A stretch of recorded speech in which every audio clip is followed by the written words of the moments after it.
Okay, so last class we talked about wave. Okay.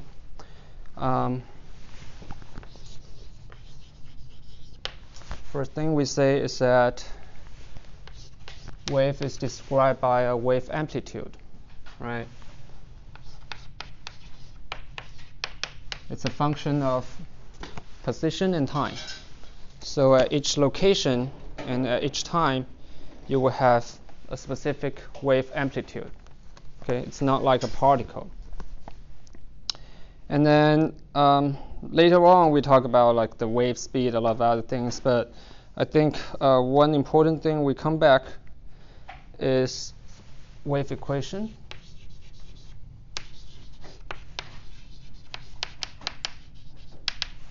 Right? For you to predict how the wave would, like say, propagate, you need a wave equation, and then we derive a wave equation for the sound wave.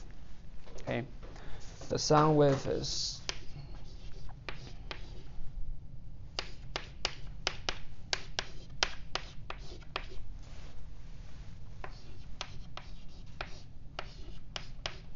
this is one-dimension sound wave. Okay, not three-dimension. Only propagate along one direction.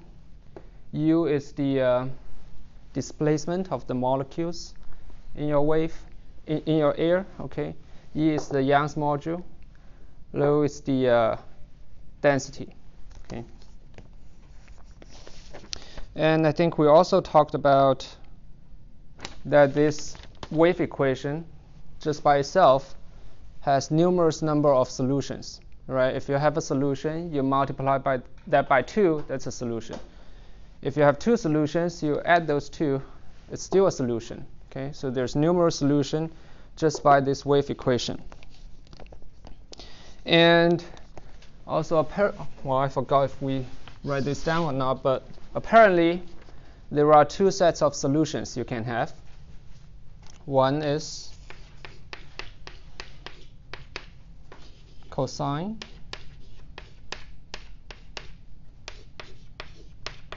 okay, the other is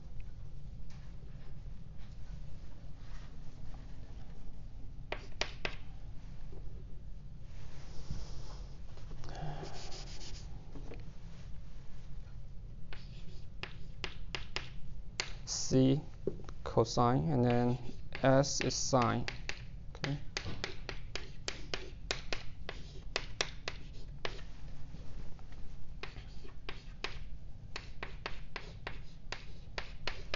Right. Cosine and sine, you guys should be very familiar. Okay, if you're ECE student, most of the wave we play with are cosine and sine wave, the easiest wave you can have. Okay, if you don't believe the answer, you just plug it in, and then you see cosine, second derivative come back as cosine. There's a minus sign there. Second derivative also come back as cosine. So left hand side always equal to the right hand side. And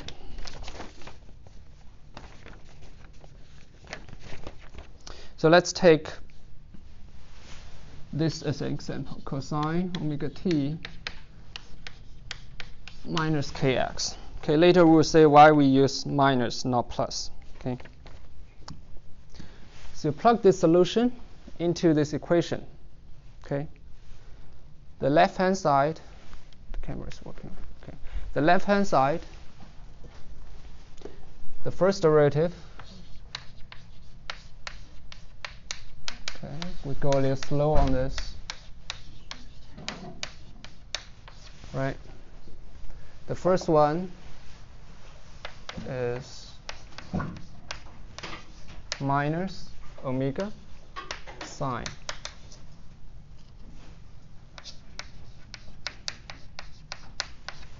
Okay, and then you do this again, right? You get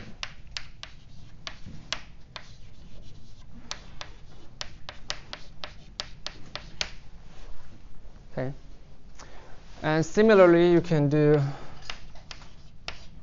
the calculation for position, and we'll just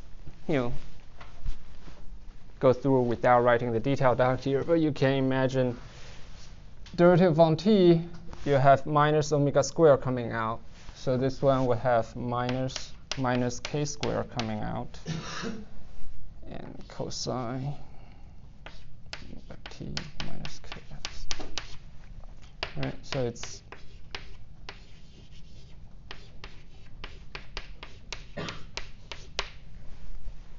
okay. And and then you plug it in, left hand side equals right hand side. All right, so what you get is omega squared equals e rho k squared.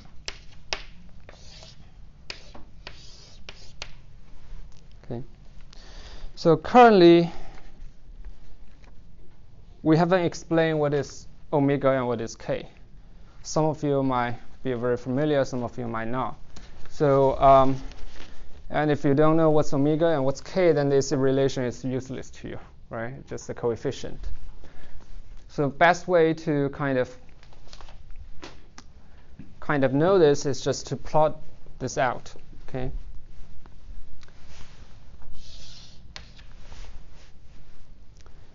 Let's say we pick a location, a position. It should be x, right?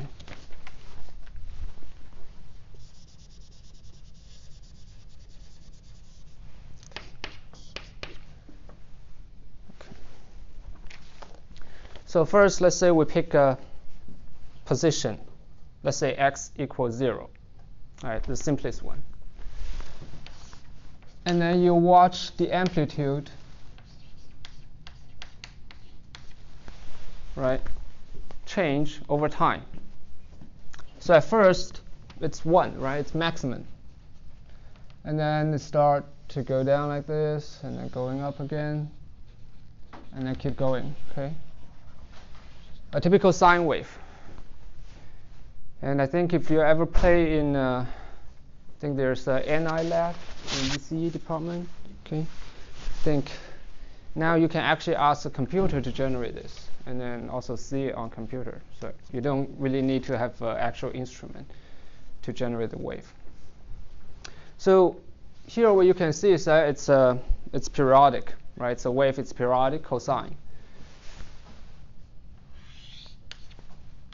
For it to complete one cycle, you will need omega t equals 2 pi, right? Because cosine 2 pi, again, is 1.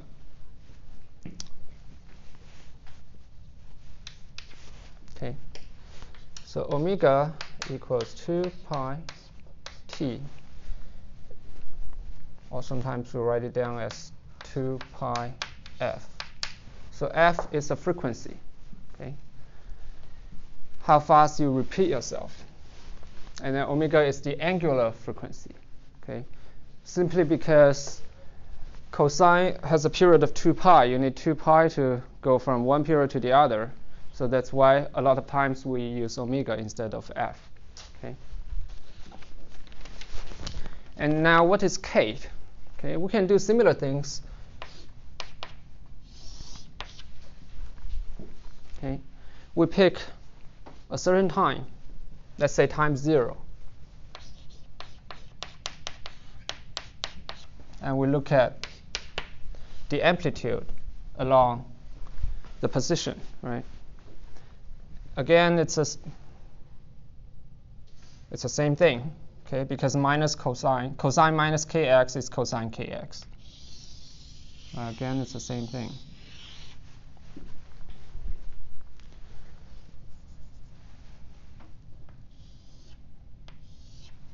Okay. So this one, again, it's how the wave will repeat itself in distance when it propagates. Right? So this is one wavelength, right? One wavelength when you repeat yourself. So we define this as one wavelength. Okay. It's a wave. It's a distance between peak and peak. Okay, that's the definition of a wavelength.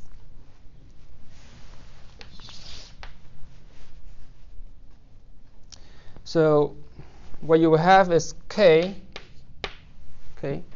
times wavelength equals 2 pi. Right? Because it takes 2 pi to make cosine 0 equals to cosine 2 pi repeat itself. This is 0, cosine 0. This is cosine 2 pi. Okay. So this is called, because k is now, well, let's write it down. K equals 2 pi divided by lambda. Okay. Because k is associated with wavelength, so k is often called wave vector. Okay, it's a wave vector. And it's unfortunate that the wavelength is below, not on the top. So often when you do calculation, it can be a little bit complicated. Okay. So there are two additional things. One is what this relationship tells you, right? The second is there's plus minus sign. What do they mean? Okay. So let's first work on this one. Well, actually, they are related. Let's see how.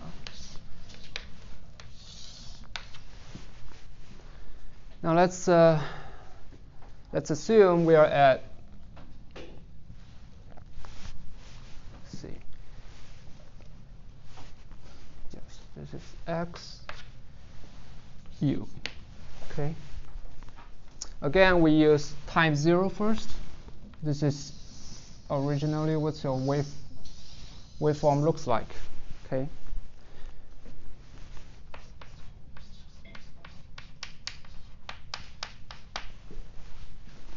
Now let's say I want to look at the next moment. Right? There's a little bit of change in time. And what the waveform will look like.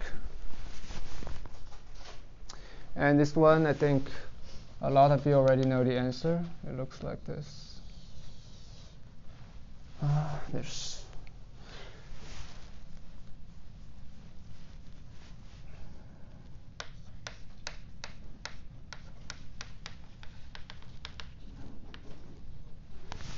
right.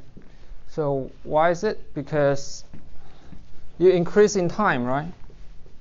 It's positive. You have a positive increase in time, so you need a positive increase in x to compensate it. Right? So the waveform will kind of look like this. It's the same, but it propagates a little bit forward. Right? Propagate a little bit forward. So this is what the plus minus sign mean. If your minus sign, your propagation along the x-axis.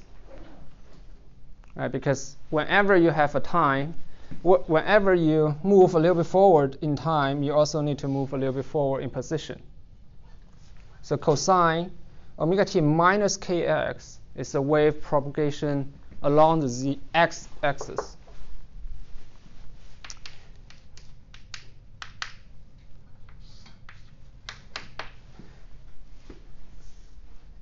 And you can do the same thing with cosine plus omega t plus kx.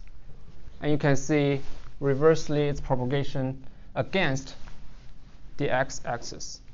Okay, so the solution actually have a physical meaning. Okay, you cannot just randomly say I like plus sign because it looks simpler.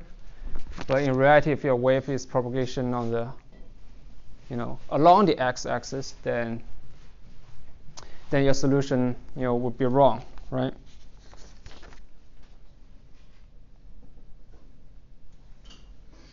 Okay, the second thing is, so this is first thing, okay, direction.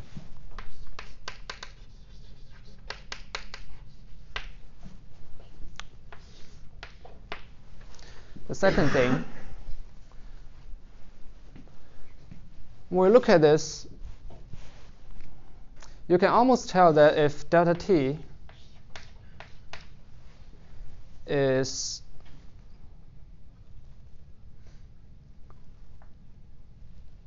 two pi divided by omega, then the waveform will repeat itself, right? Because you move forward by 2 pi, right? So this peak will move to this peak. Your wave propagate. How long it propagate?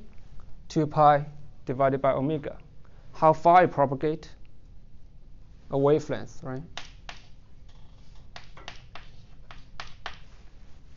This peak, if you look moment by moment, it's moving a little bit, a little bit, a little bit, a little bit, and finally overlap with the next peak, right? So your movement of the wave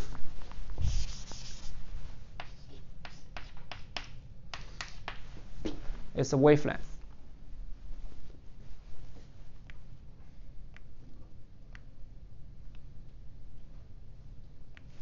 Okay.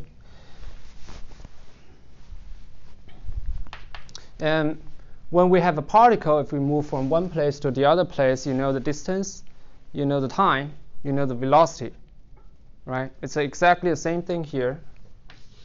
We know the movement of the peak. It moves lambda, a wavelength. We know how long it took it to move, right? It's 2 pi divided by omega.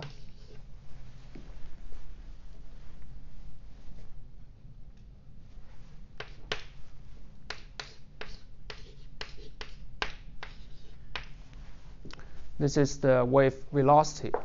And if you look at this, this is the inverse of the k vector, right? Inverse of the k vector. So the wave velocity is omega divided by k.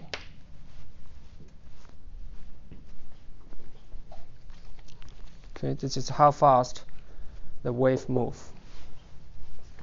And now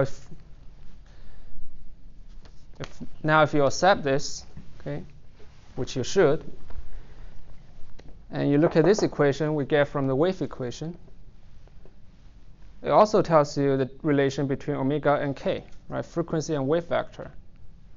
So from here, you can actually extract the velocity of your wave,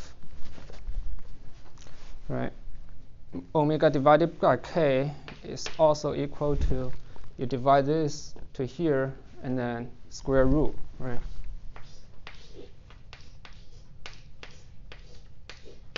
Okay. So this is the velocity of the wave, what it means here. And we can kind of, whenever you finish a calculation, there's always a possibility that you make some mistake. So it's important that you check your result, against common sense, right? So previously we say that if your material is more stiff, right? By your model, you know that the velocity of a speed should be faster. Okay, that's why we say diamond has a fastest speed. Okay, so this is Young's module. If you go up, your velocity go up. Check, right? And then we also say that if the molecule is lighter in weight, right, then it's easier to be pushed by the other molecules around it. So the velocity of the wave also should go up. So see here, if the density goes down, okay, assuming the same distance between molecules, if your density goes down, that means the molecules have less weight, and your velocity will go up again, right? So also check. Okay, so this is, in general, the picture of a wave. And then let's move on to, to solve more difficult problems. Any questions?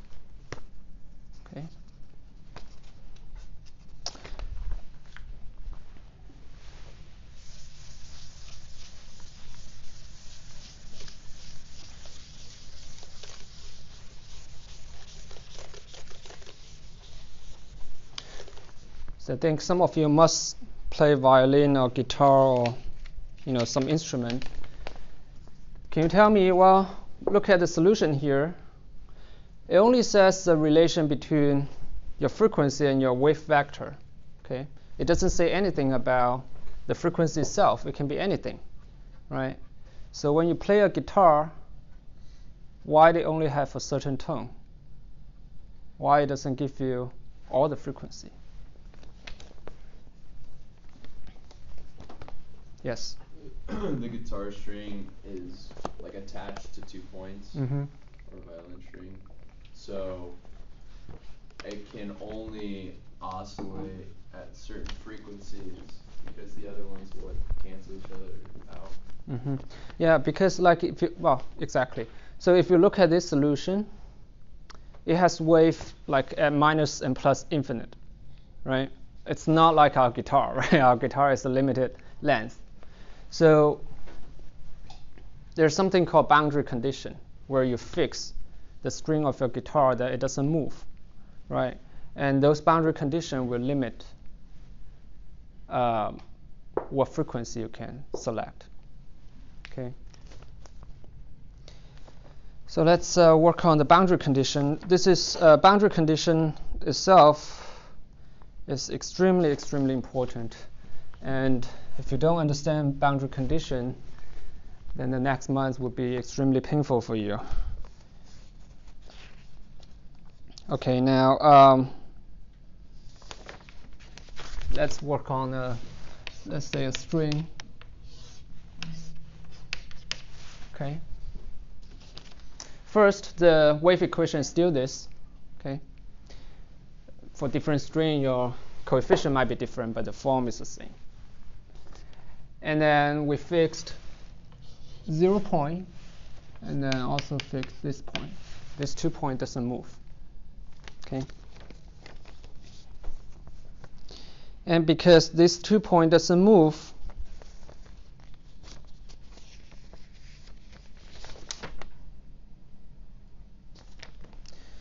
let's get rid of the note. I wrote it like 2 weeks ago. I already forgot what I wrote. So if you have a string, and then let's see what solution you should use here.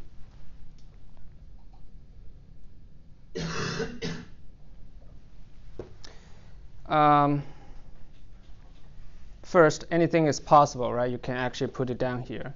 But then you need to satisfy this.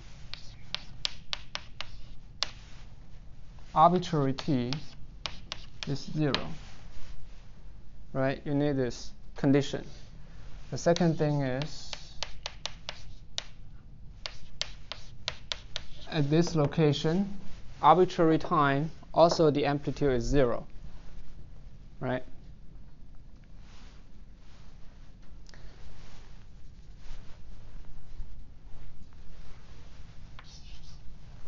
Okay. And the next thing is to look for the solutions that naturally fit this condition. Okay. This thing is a little bit difficult to explain because it's a mathematical concept, but these solutions here are kind of, we call it basis. Okay. You can never express, let's say you have cosine omega t.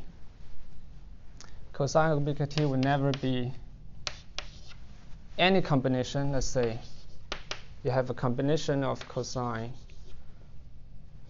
omega I t. You have other frequencies, and you want to use these other frequencies to synthesize omega t. No, you cannot do that. Okay, there's a theorem prevent it to happen. Okay, and I don't know if you guys learned Fourier transform, but it's exactly the same thing. Each frequency is itself. You cannot use other frequency to represent this frequency. In a physical way, you can understand it as this way. There's simply different period, right? You cannot use different period to represent it. So each of them is individually, Yes? Isn't a sum of different harmonics give you omega t? Like the Fourier series says you can create any periodic signal using Yeah, but that you need multiply, not plus, right? Cosine omega t times cosine omega t gives you cosine 2 omega t, right? Okay.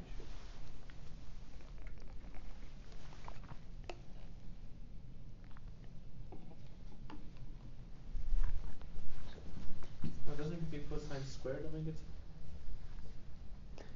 Yeah, cosine square omega t gives you 2 omega, right? I don't remember back then. Yeah, but we're doing plus and minus here, right? Because any plus minus is still the solution. But when you start to do multiply, it's different, right? So actually, that's exactly something interesting is that in a lot of nonlinear systems, whenever we have a term multiplied by another term, we call it nonlinear system. In a nonlinear system, is exactly how you produce harmonic wave. Okay, whenever you have, let's say, a photodetector or you input omega, you always see 2 omega. But for here, if you don't have this term, then omega and 2 omega are strictly different. You cannot represent omega by 2 omega, right? Okay. Need to restart the camera. This is something ridiculous. Maybe if you're a photographer, you will know. On every camera, regardless of brand, even on your iPhone, there's a 29 minutes, 59 second limit on the length of your recording. You have to ask why, right? Why all the brand chose this? Why not 10 minutes and 28 minutes or 40 minutes? It turns out it's a European tariff. The European Union tried to protect their video camera production. But to protect video camera, you kind of have to define what's video camera, right? Any camera can take video. So a congressman or somebody said, well, 30 minutes. So here we go, we have a limit, 30 minutes. And then unless I want to pay like $500 more to buy a camera that want to pay that tax, otherwise we have to do this like every 30 seconds we restart the camera. And also there are some other things you can actually hack the camera. Spend about $100, buy a software, hack the camera, and you can do whatever you want. You can even write your own program to tell him, when to start and when to stop. Have you done that?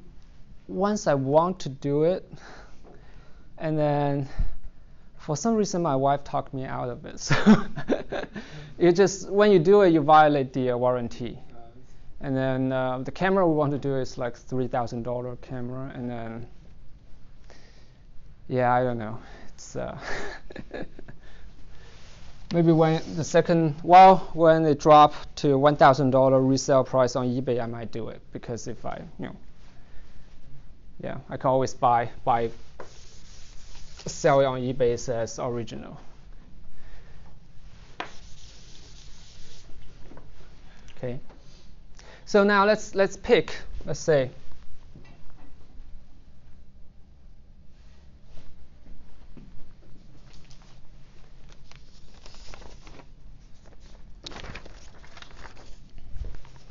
so let's continue on this, and then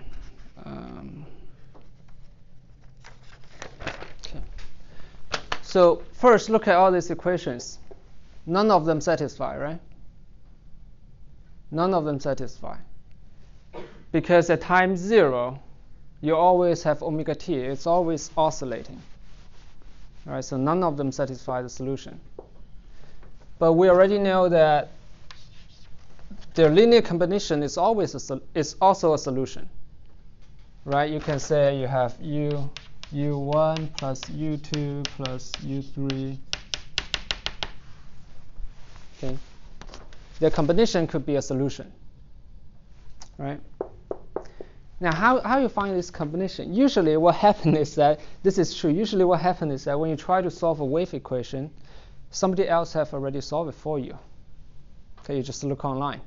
This is especially true in quantum mechanics. When you write down this is a little bit complicated, but when you write down a wave equation for your quantum system, you are not the first one to do it.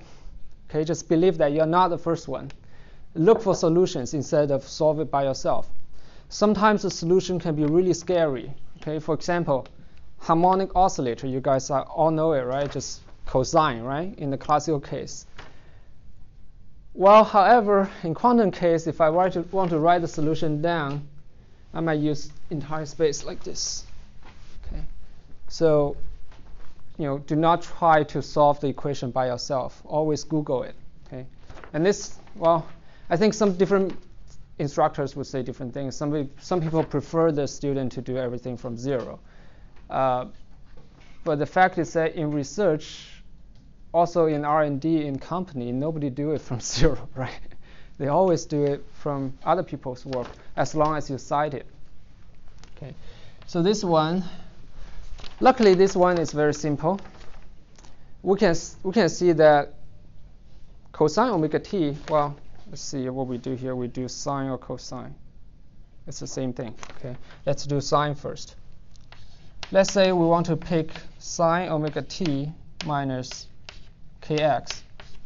This is our u1.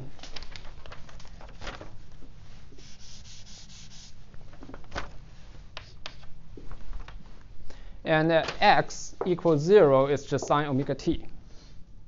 Okay, so the best way to make the entire solution 0 at any time, at any given time, actually that's the only way, is minus sine omega t, right? Perfectly balanced. But you can't minus yourself, right? That's just 0 everywhere. So minus kx, here you can have plus kx. Right? At x equals 0, always sine minus sine. Okay? And this solution at other places where x is not 0 has a value. So it's not a trivial solution. Okay? So this is the first construction. Okay?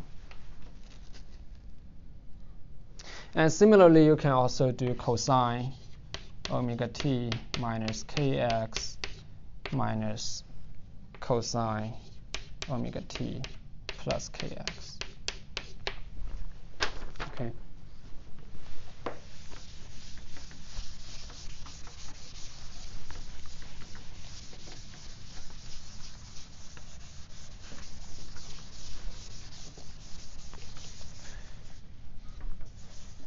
And please take this very, very seriously, because the first homework on an actual quantum system, you have to solve this. Yes?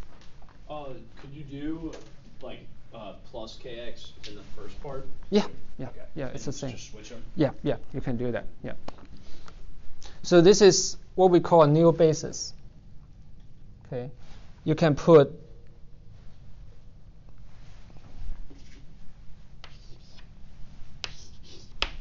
any factor in the front, right? And they still satisfy this wave equation. Also, they still satisfy this boundary condition. Right? So you can put anything. You can put minus sign here, then they switch. Right? You can put 0.5. Okay, you reduce the amplitude. You can literally do anything to it. Yes. You haven't solved the second boundary condition. Yeah. We're going to. We have to do something to this one first, because it's always easy to say x equals 0, right? But things will become more complicated when you move away from 0. Okay. So in order to do that, okay, let's call this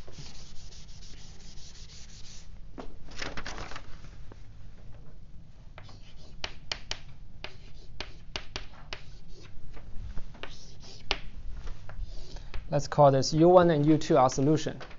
Okay, that satisfy the first condition.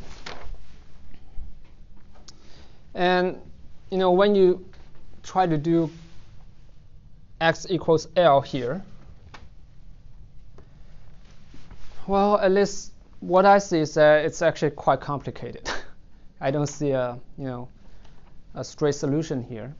So here what we can do is you can, well, I don't know if you guys learned this in, math class or not, but you can Google it. That's the best way nowadays. They are more accurate than the instructor. Okay. As long as you're on Wikipedia. Okay. You actually, it's funny. It's like whenever you want to change something on Wikipedia, it's so difficult because typically it's a voting system, and then it's funny because science is never a voting system. It's not say 10 people say this is a minus sign, 5 people say this is a plus sign, and then minus sign win. It's never like that. Okay, we always go to experiment and then verify it. But I think Wikipedia, we kind of have to do it that way. And also, it's not weighted. It's like a PhD vote and then a bachelor degree vote. It's the same, and also a kindergarten degree vote. Well, they don't have a degree, but kindergarten vote is also the same. So it's a little bit tough situation. Okay, so what we can learn here is that you can Google it, or you can look into a textbook.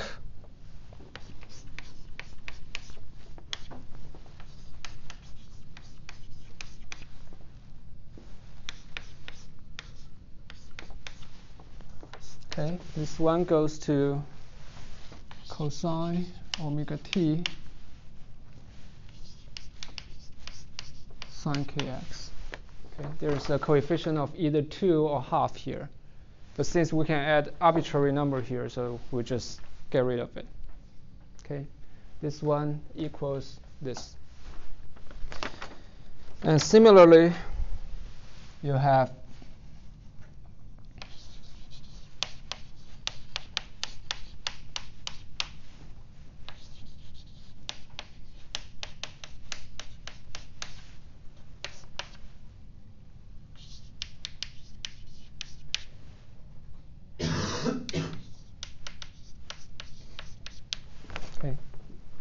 so these two are equivalent. Okay.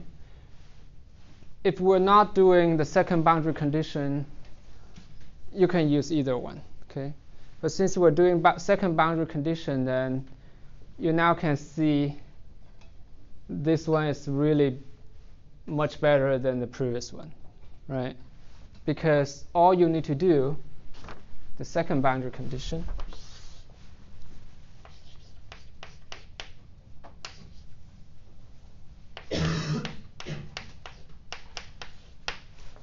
all you need to do now is to have the solution and let sine KL equals 0. Right? That's the only thing you need to do. Because no matter what oscillation you have on omega t, this one is 0, it's always 0. Right?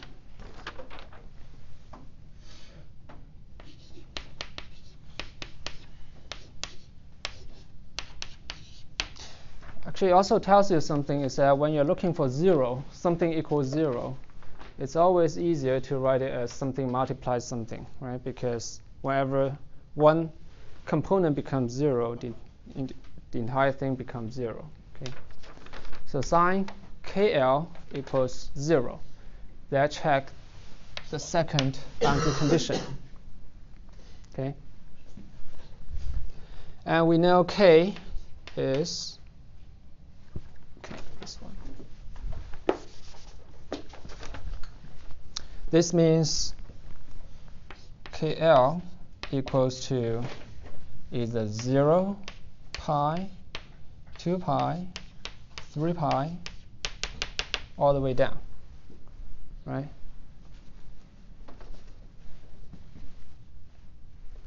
Zero, of course, is a trivial solution. It means there's no wave. Okay, usually we just 0 is not interesting, so usually we just get rid of it.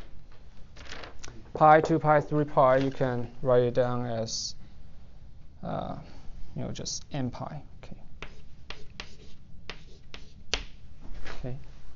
N is an integer.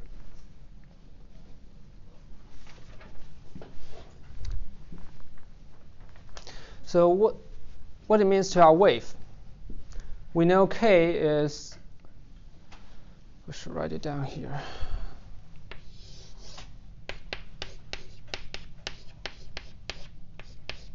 Okay, we know k is associated with the wavelength. Yeah, with the wavelength. K is associated with the wavelength. So this tells us there's only limited number of wavelengths. Well, it's infinite, but there's only certain wavelengths that we can use for this string. Right? It's not arbitrary wavelengths. There are certain wavelengths you can go. Okay, so lambda, we plug in 2 pi lambda L equals n pi. Okay, lambda equals pi and pi cancel each other. 2L divided by n.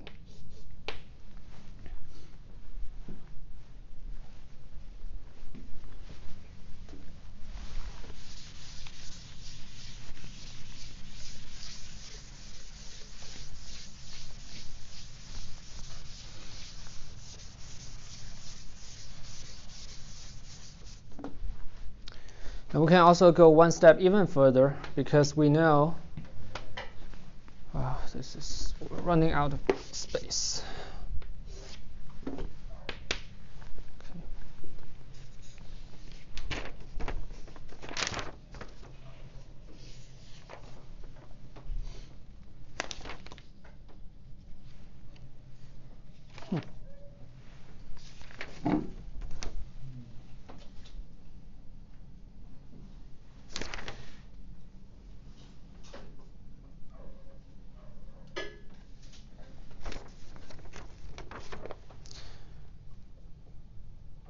Also, we know k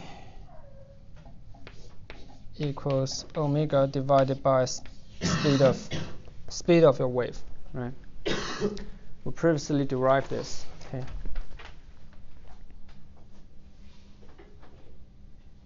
Yes. Okay. So what this tells you is that you're limited. Now you're limited by your wavelength. Okay, you only have certain wavelength you can choose. That also means you only have certain frequency you can use.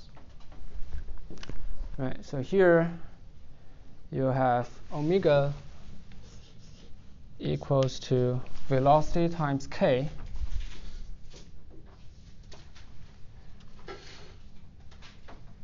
Now let's just do it different. Omega equals velocity times k. Okay, and then here k is n pi divided by L.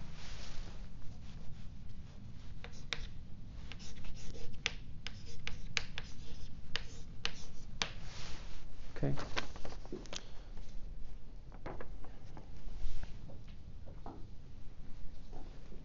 So that's the frequency you can have. Okay, you limit the number of wavelengths you can choose. So you limit the wavelength your string can oscillate, and the wavelength. And then the frequency of the string is actually corresponding to the tone you hear, right?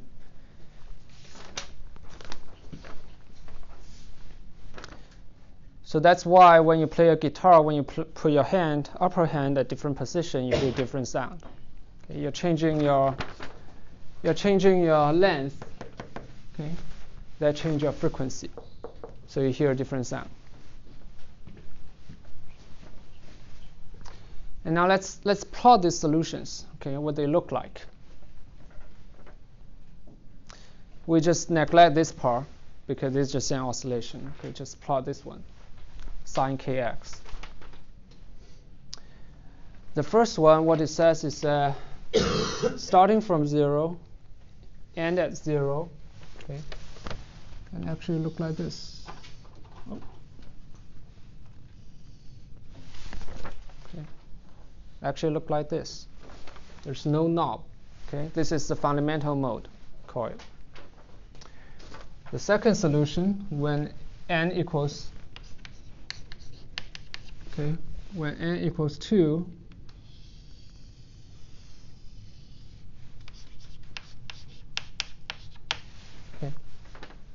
you have this one.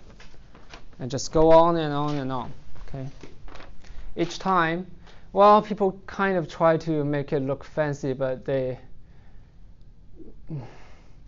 call it how many nodes you have at 0. Okay. N equals 1, there is 0 node, 0 crossing between your waveform and this original string. N equals 2, you have 1 crossing. N equals 3, you have 2 crossing. And then people at topological things, they kind of try to do this, and then they try to build connections between these simple things and then more complicated things. But here it's just as simple as sine wave. Okay. Now are we done yet? Right? If you now look at this solution,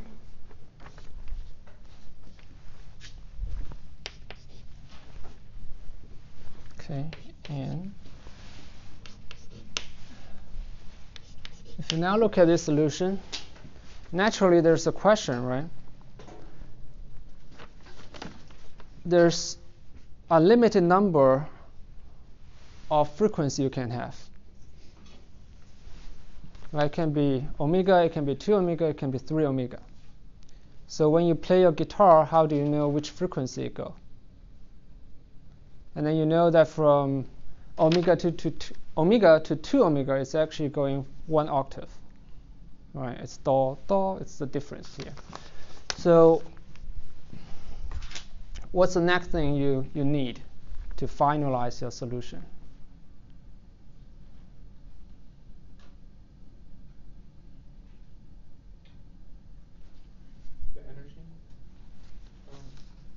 Well, just think about play guitar. Think about what you do when you play guitar. Does your guitar string start from like this? Do you need to do something to make it? Yes, exactly right. You need to displace your string, right? You need to displace your string a little bit and let go. And then it starts to oscillate, start to build the sound. So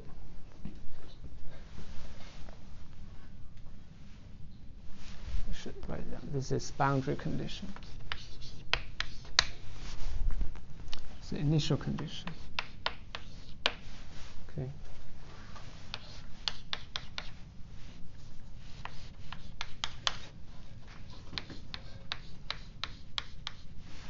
Okay, this is originally the string.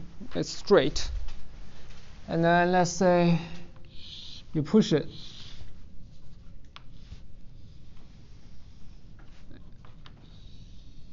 It looks like this at time 0.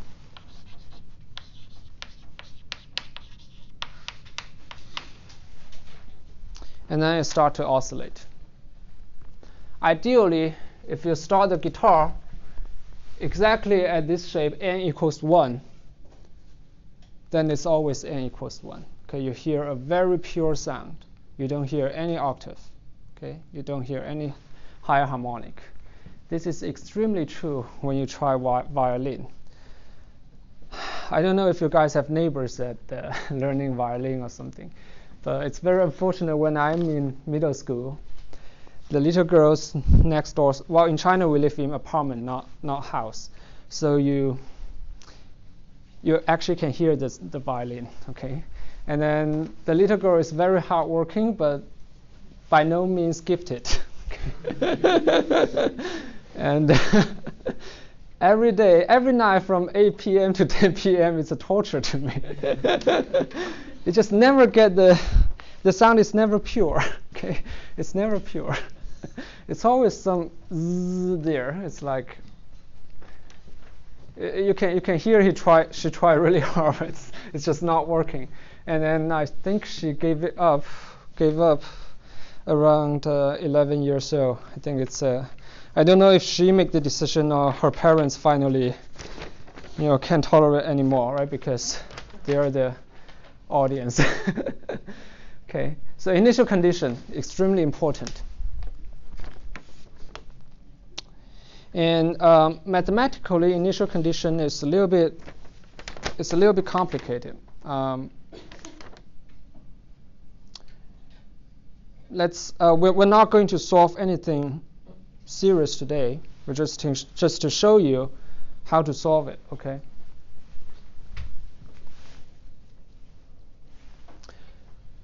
So we now know there's two set of solution based on the boundary condition. Each one of them have different frequency. Okay, so we can label our solution as U1. No, let's write it. U cosine, right? Cosine n equals to cosine omega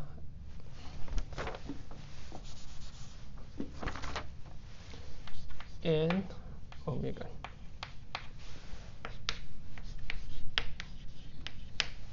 Okay.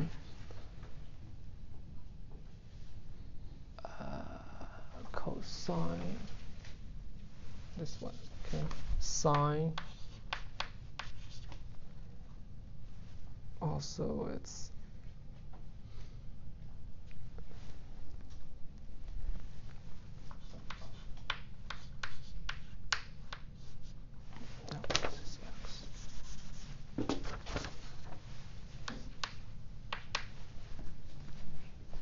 okay.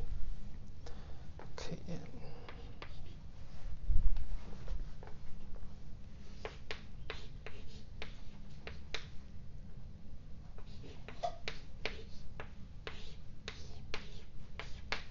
Okay. So we can label the first group of solution cosine omega t, sine omega t, sine kx. Okay. And then you label the frequency n times omega 0. Right? Omega 0 is the fundamental frequency times t. Also sine n times fundamental wave vector times position. Okay. It's a way that you label your solution, so you don't have to carry everything each time. Okay. And then you have also sine n. Here you get same, but just and then sine.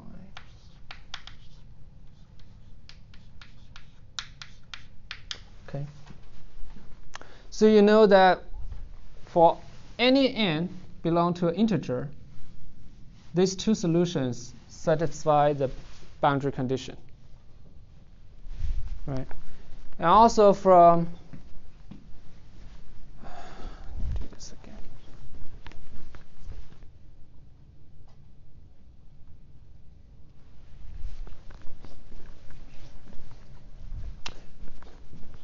Okay, so for any one of these solutions, it will satisfy the wave equation as well as the boundary condition. In addition, we know that their combination also satisfy the boundary condition and the wave equation, right? It's always 0. No matter how many 0 you put together, it's still 0. So now you can write down, let's say, you're playing your violin or your guitar, and then you want to know how it oscillates. So you can express your solution, okay,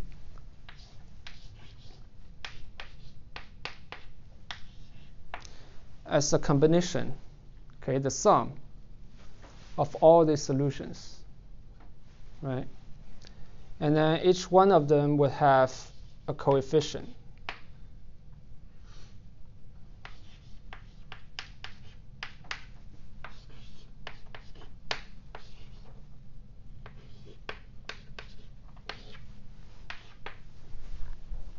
Okay.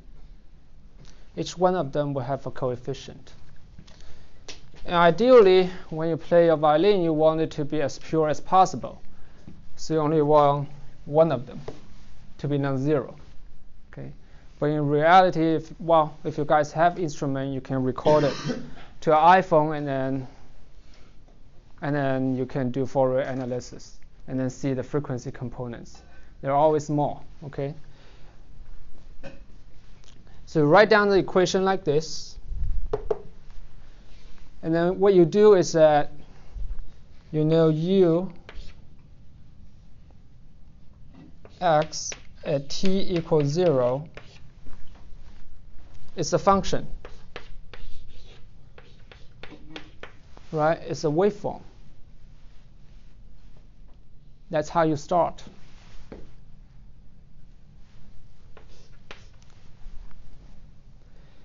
And it equals to this solution at time 0. Right? So if we write it down, this is sigma, sum, infinity. And let's look at time 0. Time 0, sign is 0. So that's good. All the solution goes away. Well, no, actually no. So all the solution is not contributing to this one. Okay.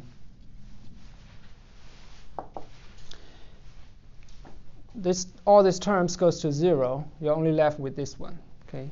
So you have an, okay, sine n k x. Okay. You have infinite number of n you can play with. So you must be able to find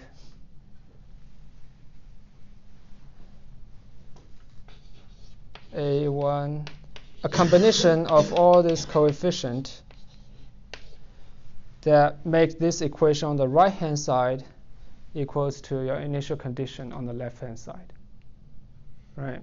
You can do that because there's infinite amount of an, infinite amount of waveform you can play with. Okay, and of course, if you guys learned about Fourier transform, there's actually a trick you can do. You can multiply sign on each side and then do integrate, and then use the orthogonal condition of each waveform, and then you can get it. We will talk about that later when we have a quantum problem to solve. Okay.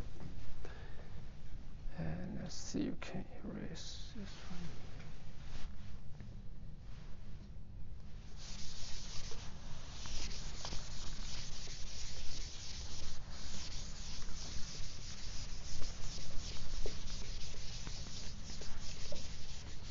Okay. So by using the initial condition, we can get all the A, right? A1, A2 to A infinity. Okay. What about B?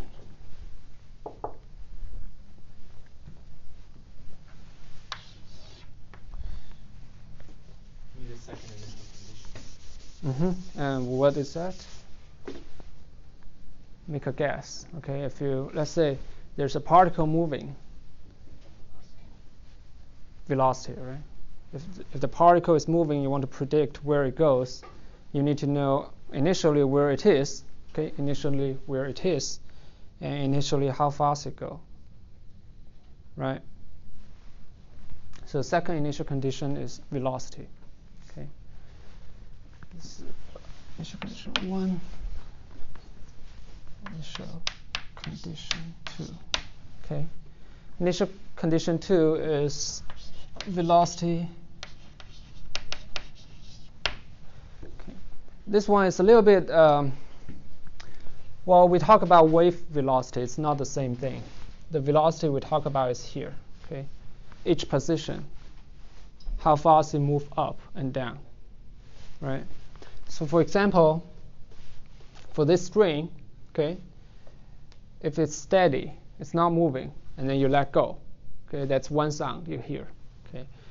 But if this string itself, every part of it is still moving down, okay, then it's a different sound you will hear. At least it's much louder, right? You know the oscillation now is much louder. So second initial condition is the velocity is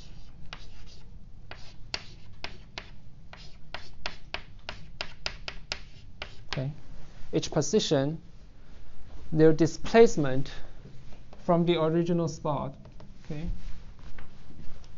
derivative over time. It's like the velocity, how fast they're moving, okay, away from the original position. So this is the second initial condition. It's equivalent to the velocity, okay, in Newtonian physics. And we can give it a function. Right? It's also a function of position. Okay.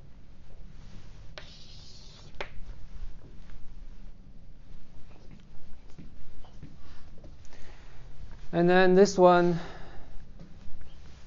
we can use the same technique here again. Okay. You write it down as this. You do derivative. Okay. And cosine becomes sine. Sine becomes cosine. Right. So this term, when you calculate a, this term in the second initial condition, this term will go to 0. Okay. You naturally pick up this term, and this term is 1 at the front. Right. So you will have non-zero term here equals to, okay, sum n equals 1 infinity. Bn is your coefficient. Derivative, you have n omega 0. And then cosine 0 is 1, right? So you have sine n k now x. Okay. And then you want this thing to equals to zx, the second initial condition. Okay. And then now again you have infinite number of b you can fit. So you're going to fit the initial condition, and then you can get the all the coefficient for b. Okay. So in this way, you know the you know everything about the string. Okay. And there's actually, you know, in Japan, people are actually developing a robot to play instrument. Okay. And then think about it, they can build really tiny little fingers, or they can build like 20 fingers, right? They have much more capacity compared to human beings. Okay. So the sound they can play, you can think about it, they can do a much better initial condition than us. Okay. So maybe there's a way in the future that we can hear something different. You know.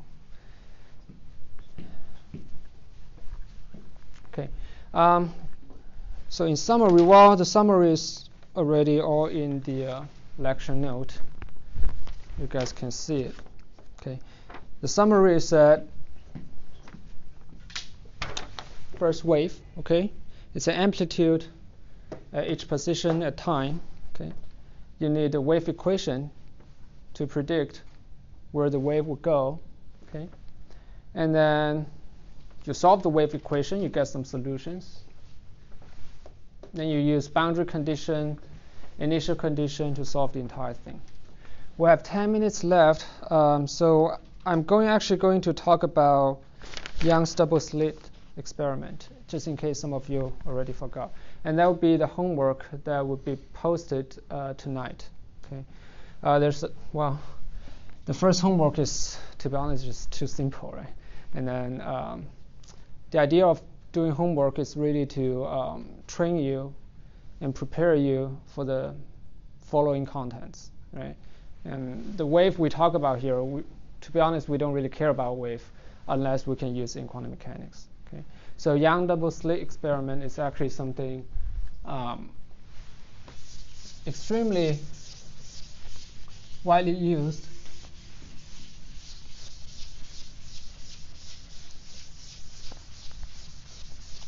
And believe it or not, my first real paper in undergrad is actually very similar to Young double slit experiment. And then later I will explain what it is.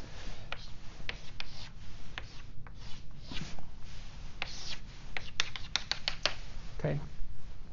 So the Young double slit experiment says something that we didn't introduce in this, this string thing. Okay, it's an interference. Okay. When you have a wave propagating along this direction, we can write it down as E cosine omega t minus kr.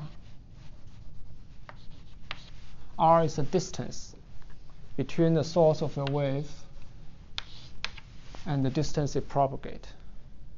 Right? It's the same thing previously. Right? We have cosine omega t plus minus kx. X is the distance, right? R is the distance here. So in Young double slit experiment,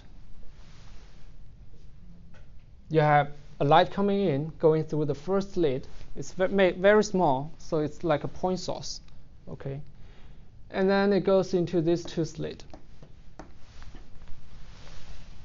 And again, these two slits are also very small, right? So you can treat the wave coming out also as point source, right? So you can call it wave 1.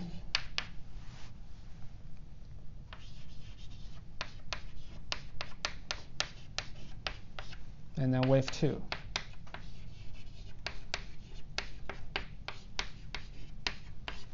Okay. We only consider cosine part because in experiment, actually you can literally control it. Either you use cosine or sine. Okay. And then now they hit a screen or detector you have here. Okay. That's L apart. Here is D. And then you have the direction x. Okay. And the question is, what is the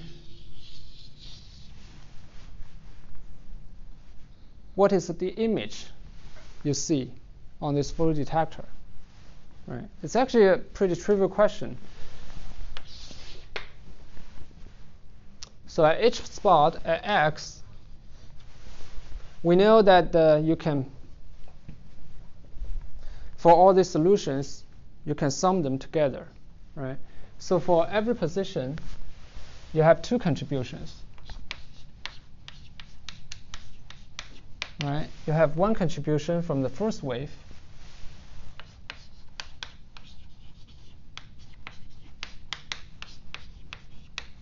you also have the contribution from second wave.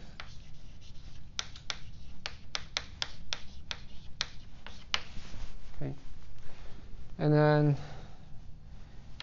well, usually for simplicity, we assume they're equally. Well, the system is built very symmetric, and then you can have their amplitude the same. Okay, you can set them the same. And then you can write down R. R is just a distance. Let's say this one. Okay. Distance. This is high school math. L squared plus. Okay, this is 0 point x minus 2t.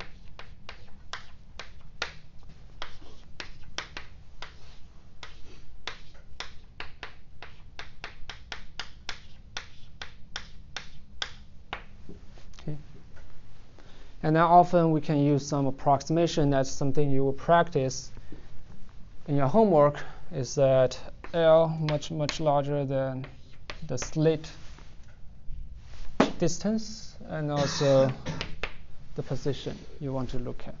Okay, there's some approximation you can use. The math hint is already given on the homework. Okay. So by this you can also you know cosine plus cosine. Again, look online what cosine plus cosine is, and then you can get a solution. Okay, about the period of the image you take.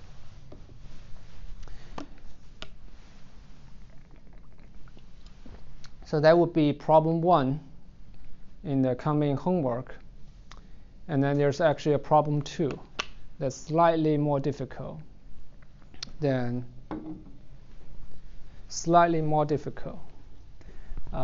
the original Young double slit experiment. Okay.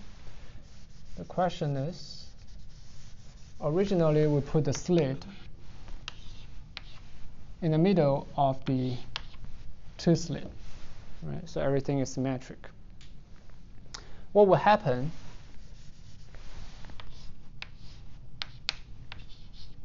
if you move the slit up a little bit. Okay. But you kept the beam, or you still have the beam going directly through the first slit? Yeah. Yeah. You still have a light source coming in like this, and then you now have the first slit like this. Okay. So this is something I would say kind of challenge how well you understand wave. Okay. And then the short answer is that this thing will move. Okay, just how it moves.